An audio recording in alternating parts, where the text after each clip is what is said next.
Hello, and welcome to the Exponential Growth Podcast, powered by Analyst Investors. I'm your host, David Olivencia, co-founder of Analyst Investors, and a passionate advocate for leveraging innovation and technology to drive success. Let's get started. This is Exponential Growth. All right, everyone. Well, hey, welcome to another edition of the Exponential Growth Podcast. I'm your host, David Olivencia, and we have a very special guest with us today, Korina Sanchez. Welcome, Korina. How are you? I'm good, thank you. Excellent, excellent.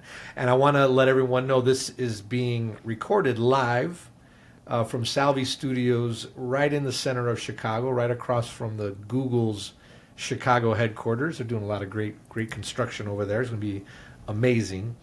And I also want to give a shout out and my gratitude to Salvi Media, who's the founding sponsor of the podcast. Salvi Media is a premier executive content agency dedicated to crafting exceptional content and strategies that elevate companies and the executive brands. They're the creators of the Emmy Award-winning CEO series, where they do in-depth interviews with CEOs talking about their personal journey and also highlighting their business expertise.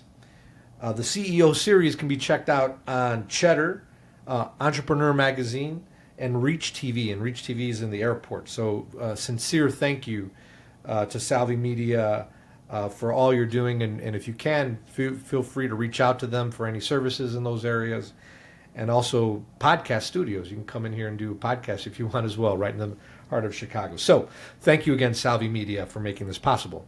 All right, Korina. So Exponential Growth Podcast, we want to chat a little bit about you, your background, some investing, some cool exponential things you have going on that I'm not going to steal your thunder on. But let's start out with you, Korina. Just give us a little bit about you, your background, and share that with our listeners. Yeah, no, I'll start with somewhere that I always forget, which is I'm a licensed attorney. Okay. I always forget to tell people that because my business side of me just really takes over for the most part. But yeah, I have practiced law at law firms for about 4 years, did a little bit of medical malpractice defense, and then transitioned into corporate because I always knew that business was something that I wanted to do, and I knew that kind of an understanding of how deals worked was going to be really useful to me when I returned back to my family business. And so my family business is hospitality. My dad has been in hospitality since 1992.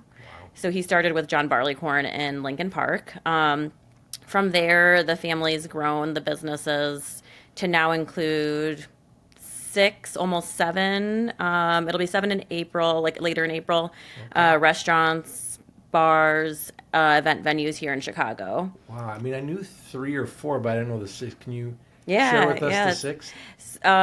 6 or 7. Yeah, so we've got Moe's, Old Crow Smokehouse, Treehouse, Tunnel, and La Luna. And there'll be the next one's going to be Lunita. In Logan Square. Okay, cool. So cool. That's coming up. Well, no, and we were at, we've had definitely after parties and events at Treehouse, and great food, but the one thing that just I rave on is the guacamole at Moe's Cantina. The best ever. I've had guacamole all over the place. It's the best. So highly encourage everyone to get out there. And great happy hours, but phenomenal lots of food, but that guacamole is the best. Thank you. And I know you said that to me before, so I know you're not just making that up. No, exactly. But yeah, so hospitality is kind of our bread and butter. I've been doing it full time since about 2018, and I also like to call myself kind of a serial entrepreneur. I've done a couple other things. I've dabbled in the cannabis industry, helped a couple groups get some licenses in Illinois. I've also done a little bit in CPG. And most recently now I've been doing renewable energy.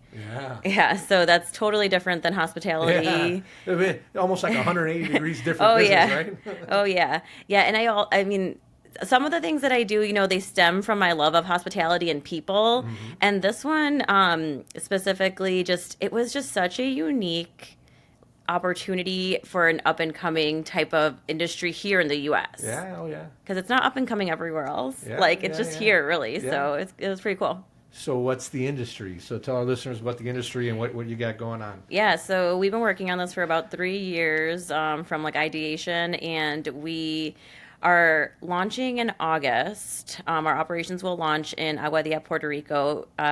We are building a solar panel assembly facility that's going to be producing 1.2 gigawatts of power per year. So so this is in Aguadilla, Puerto Rico. You're going to be manufacturing solar. And can you give a perspective on just like what is 5 gigawatts? What is that? I know, because people, even I am not super versed on this yet, but it's a lot. Yeah. A lot of people will order, like, so we're not doing residential. It's all commercial projects. And orders will range anywhere from like 50 megawatts to, 200 megawatts is a very large order. So if you look at that, we're producing 1.2 gigawatts. Yeah. It's on the larger side. Okay. Yeah. Okay. So why Puerto Rico? I mean, you could do by the way, my family's from Puerto Rico. I've lived in Puerto Rico 3 years. Why Puerto Rico? We looked at a few states, namely, like we looked at Texas. We looked at Illinois because this is where we're based.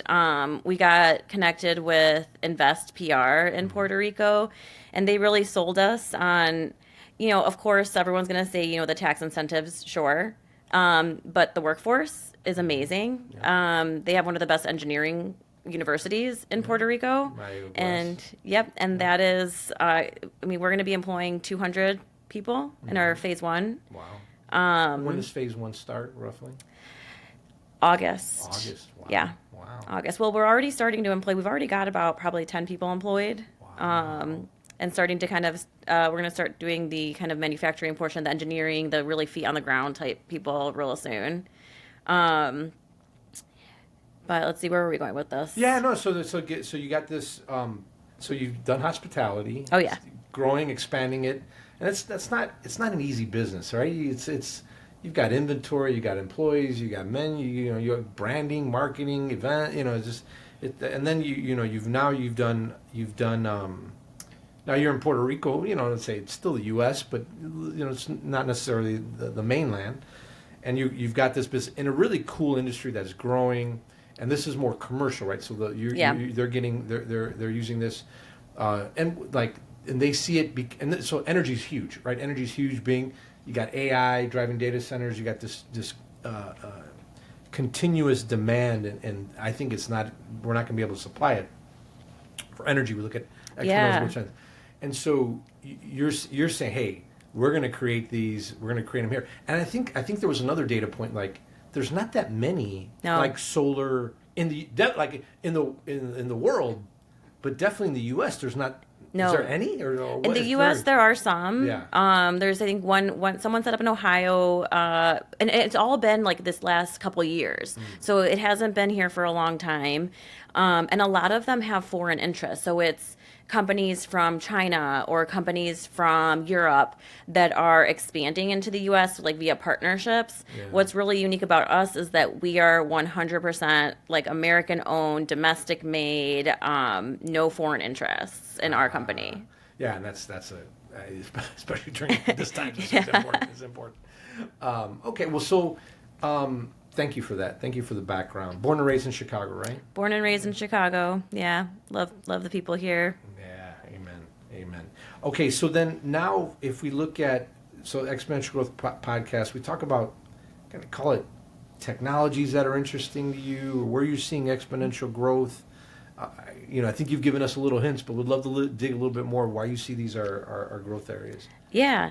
I mean, so I was like thinking about this earlier, and I'm like, everyone's got to say AI, right? That's, I mean, the biggest like exponential growth thing going on right now, which is, I think, to a lot of people scary. It's like so beneficial. It's so intriguing. And then it's also like really scary, right?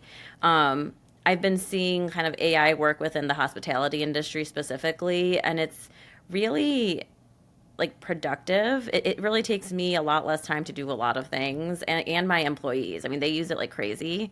And curious. Give us some ideas of how they're using AI. Oh my really God. Curious. Just like writing any type of email to anybody, they're always using it. Okay. Our phone system now is AI, which sounds really annoying, but it's not. Like, it's very smart. Like, it's like, tell me what you want, and it just responds to, what our customers are asking for. And it just, our hosts are like running around the restaurant, so sometimes we don't get to the phone. So it's really helpful in like those types of situations. But yeah, AI. The other thing that I find really cool about AI, especially coming from an industry that I know very well, hospitality, and then going into like maybe a different industry, right? It's so easy to like access information and on like the, so quick. Yeah. I know when I was first starting in this renewable energy stuff, I'm like, well, I am going to this conference. Like, can you tell me? I'm like talking to ChatGPT. I'm like, can you tell me like 90% of the things that I need to know about like this subject so that I don't like sound like I don't know what I'm talking about. And and besides like also not sounding like you don't know what you're talking about, I think it just fosters connection in a way. So like AI, sure, it's gonna it takes away some connection because it's less human interaction, but I think I found that it fosters connection because I'm so easily able to access information that like things that you do. I'm like, so what does David do? And I want to learn more about that really quickly so I can connect with you easier and like learn more from you then. So I ask better questions. So that's, I think, a really cool part of AI. Yeah, or it's like even like researching or finding out information or what's the market or what's the strategy or how do I better, and I need to sell these solar panels to enterprise customers. What's the best script? I mean, there's so many different ways. And the I didn't think about it as much on the hospitality side, but now that you've mentioned it, really, really cool. And then when you think about investing, so this is every restaurant is an investment or venue, and then you've got this is a bigger investment. So just talk about maybe similarities, difference. Not only of these businesses, because I think they're very interesting in how you look at them from an investment and a return on investment. Yeah. But then when you look broader, like how with your life experiences, legal, hospitality, how are you now thinking about investing I feel like my thoughts on investing, they're almost like a roller coaster, right? They go up and down and up and down, and that's because a lot of the times I'm investing in my own companies, right? And so right now it's really hard for me. I'm seeing all these really amazing companies come up and have offerings, and I was like, I can't like put my money there now because it's investing in myself and my businesses. But there was a time like, a year or two ago when that was really cool to invest in like up and coming companies and industries, and especially for me, like Latino owned was really big. And so looking at that, and then the other thing I kind of realized as I look at investments is, so the hospitality and manufacturing of solar panels are like, it's like the perfect example for what I'm about to say. One of them seems like very luxurious, very like fun, and it is. Hospitality is so fun. Like everyone wants to like own a bar or a restaurant, and they have fun there. Treehouse, Most Cantina, they're having fun there. But I would say, I mean, unless you're trying to get VC backed and grow really quickly and have not a whole lot of control over that business, I mean, that's a hard investment. Restaurants, the margins are super low, success rates are super low. It's a lot of work. So like that's something that people are always like, wow, that's so cool. I want to own something like that. And it's not necessarily the most secure investment. On the other hand, if you look at a little like unsexy things, I've realized that a lot of unsexy things are really where you should be putting your money. So, right, there's these emerging industries, and not just looking at like what is the emerging industry, but what is allowing that emerging industry to succeed, because those are also the businesses that you should be looking at and investing in, right? Yeah. Manufacturing of solar panels, like, I don't know that I would have ever thought about it. Yeah. But the numbers, when you look at the numbers there, wow. Yeah. And a bit of your a bit of your life experiences, the legal side, gave you kind of and your education, right? Give you kind of a perspective to look at these numbers and evaluate them and look at the R, and then invest. And I think, correct me if I'm wrong, you had to pull together private-public partnerships as well, right? Yeah. So how was that? Yeah, there's a lot for this was a really interesting. So prior to this project, I didn't have a lot of experience within finance, like you know, as what's the word? Like I wasn't very I didn't know a lot about how it worked. Restaurants, it's hey, friends and family, give us some money, bank loans, easy peasy, few $1,000,000, no big deal. This project required upwards of $50 million. Yeah. And so we were looking at all, scale, right? yeah, we were looking at all different channels, right? And so we did start with friends and family, which, in my opinion, is like the hardest money to raise. The first dollars are always the hardest to raise. And so we did that, and we were really lucky to find a lender that was looking at us, and that's kind of how we got the majority of our financing. And now we're going back to our equity financing, which is a lot easier now that we've got money in the bank. So, yeah, it's been different, and it's been like a really big learning experience to even work with those numbers, to like talk to financial advisors and realize that $100 million is not a lot for them, for investment firms or like VCs and stuff like that. And I had never thought about money that way. No, me neither. I grew up very humble, simple background, and then you look at some of these things, and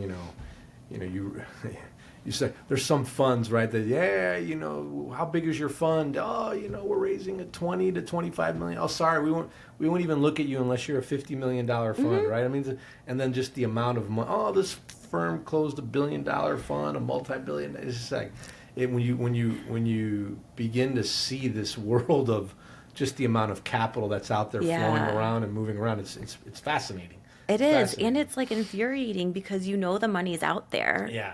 And you're like, how do I get it? Right? Yeah. No, exactly. And it's moving around and different things. It's like, how do I get it? But you guys, the good news is you guys have, and you're executing, you're selling, and look forward to kind of continuous success there. Yeah, and one thing I'll mention too is part of the reason too that we had originally looked into starting this business is looking kind of where is government putting their money, right?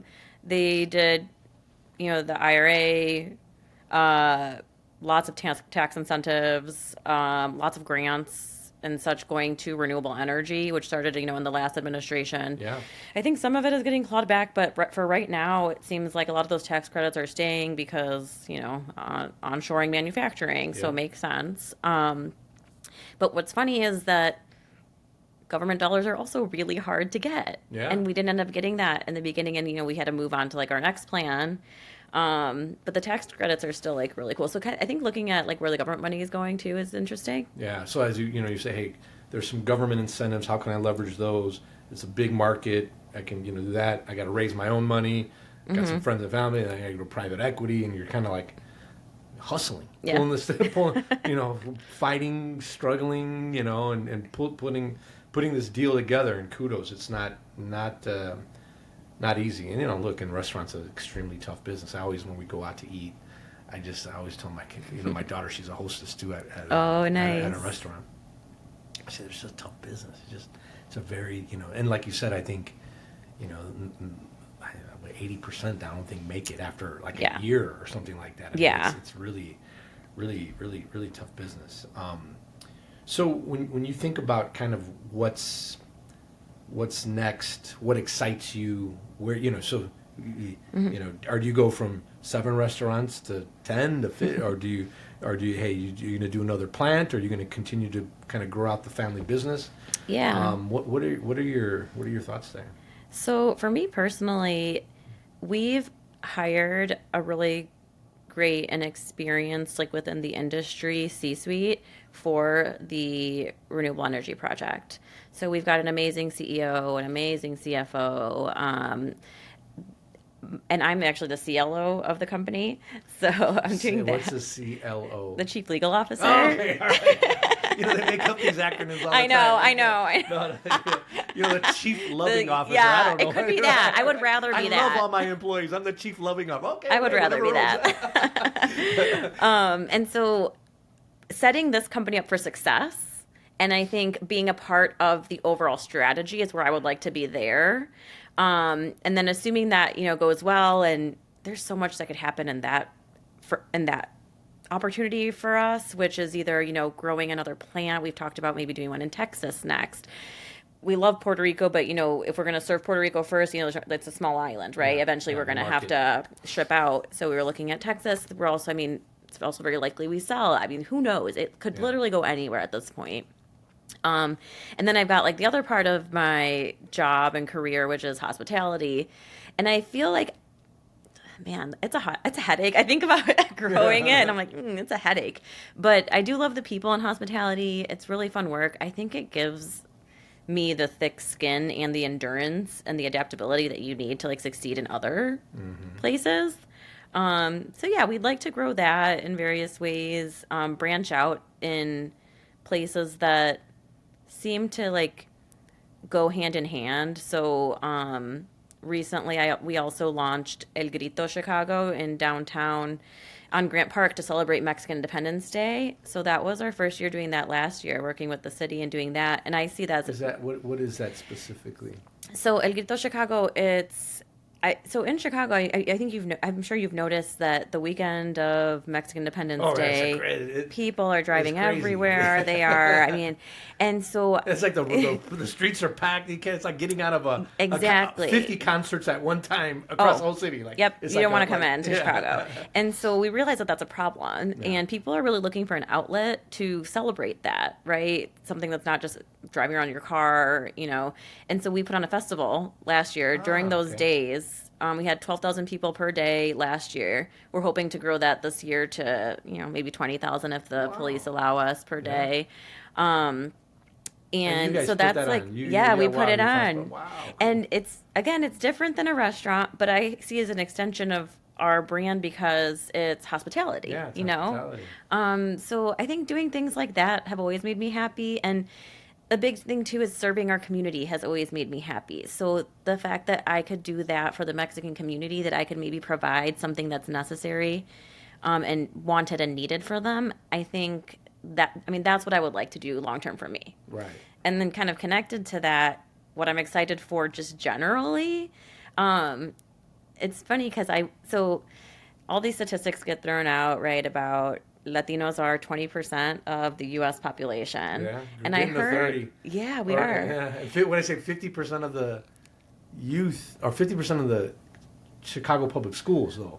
Yes. Right. So it's the youth, right? So because I heard a news stat today that kind of gave me goosebumps because I was at the Hispanic Chamber breakfast, the Illinois Hispanic Chamber of Commerce. I'm on their board. I was at their breakfast, and the president of the U.S. Hispanic Chamber of Commerce spoke and said that the average age of the average American is 40. Mm-hmm. Okay. But if you take the average age of a Latino, it's 18. Oh, so it's just there's so much growth there. It kind of gives me goosebumps where I'm wow, our youth, I think we're going to see a lot of growth with them, businesses, new technology and, things that I'm too old to get into now. Well, you'll be investing in it. Exactly. So that's what I'm really excited about. Well, it's it's exponential growth, right? And you look at that, you look at the growth of the population. This is where, at least Analyst, they're a sponsor of the podcast, right? And we're members. But it's hey, we want to leverage that growth, right, to find, fund, grow great startups, right? Yeah. And they're out there now. We're finding them, and then with those with those demographics and that growth, they're going to be there, and we're going to be ready for them. So yeah. Anything else you want to share with our listeners before we drop?